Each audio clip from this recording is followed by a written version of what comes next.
চট্টগ্রামের সাগরিকায় নতুন নাম পাওয়া বীরশ্রেষ্ঠ flight lieutenant Motiur Rahman cricket স্টেডিয়ামে প্রায় 10 বছরের বেশি সময় ধরে কাজ করেন মাঠকর্মী আব্দুল খালেক।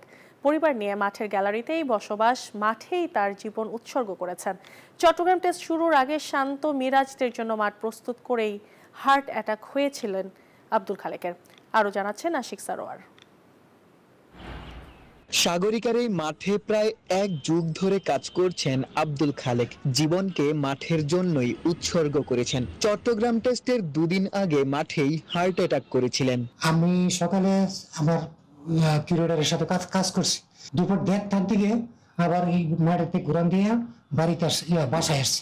বাসায় এসে হঠাৎ এক গ্লাস পানি খাইছি। পানি খাওয়ার পরে হঠাৎ ব্যথা শুরু হয়েছে। 8-10টা দিনের মতোই উইকেটের কাজ করে আব্দুল খালেক ঘরে ফিরেছিলেন। হঠাৎই এলোমেলো সব, প্রচন্ড ব্যথায় অচেতন প্রায়, দ্রুতই হাসপাতালে ছুটে যাওয়া। খালি আমি একটা ফোন করে খালি আমার কিউরেটর বলছি, স্যার আমার শরীর খুব খারাপ, আমার হাসপাতালে নিয়ে যেতেছে।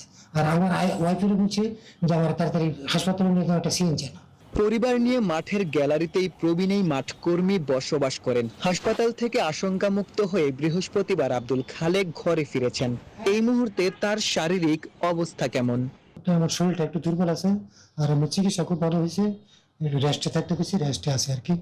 চট্টগ্রামের পিচ কিউরেটর জাহিদ রেজা বাবু সহ সংশ্লিষ্টরা চিকিৎসায় সহযোগিতা করছেন। অসুস্থ খালেক জানান, বিসিবি থেকেই তার সর্বোচ্চ চিকিৎসা নিশ্চিত করা হয়। 50,000 টাকা ওটাও খুব দ্রুত তারা রেডি করে আমার পুশ করছে, একটা এপোলে ট্রান্সফার করছে রাত্রে। আগের বোর্ডে মাঠ কর্মীদের বেতন ভাতা কিংবা পদোন্নতি নিয়ে টালবাহানা ছিল। বর্তমান অবস্থা নিয়ে খালেক কি বলছেন? আমি এখানে হেড গাউন্সম্যান হিসেবে ছিলাম, এরপরে সহকারী কিউরেটর একটা প্রমোশন পাইছিলাম। ইদানিং কিছুদিন আগে আবার ডেপুটি কিউরেটরের একটা প্রমোশন করে। দেশ জুড়ে আরও যারা মাঠ কর্মী রয়েছেন, লম্বা সময় ধরে এই মাঠগুলোকে প্রস্তুত করে আসছেন, তাদের ব্যাপারেও বিসিবি সুনজর দিবে, এমনটাই এই মাঠ কর্মীদের প্রত্যাশা থাকবে। চট্টগ্রাম থেকে আশিক সারোয়ার, নিউজ 24।